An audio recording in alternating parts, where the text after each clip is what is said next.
আকাশ এবং জমিনের মধ্যে ইলা একজন না হয়ে যদি মাত্র দুইজন হতো, আকাশ জমিন ভেঙে খান খান হয়ে যেত।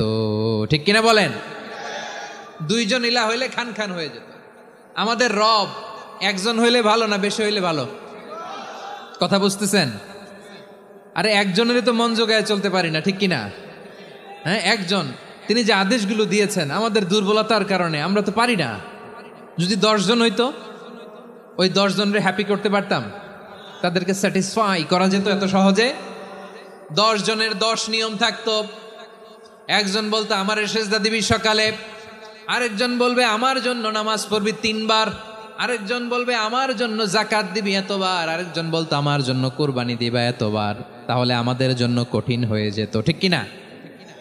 যদি ইলা একজন না হয়ে একাধিক হতো, একজন বলতো না আমি মহাবিশ্ব এভাবে চালাবো, আরেকজন বলতো না আমার মন চায় এভাবে, আমি এভাবে চালাবো, একজন বলতো সূর্য আমি পূর্ব দিকে উঠাবো, আরেকজন বলতো না আমি দক্ষিণ দিকে উঠাবো, আরেকজন বলবে না আমি উত্তর দিকে উঠাবো। এরকম আছে না নাই? ঝামেলা লেগে যেত। এজন্য বেশি রব হইলে আমাদের জন্য ঝামেলা, খোদা বেশি হইলে আমাদের লস।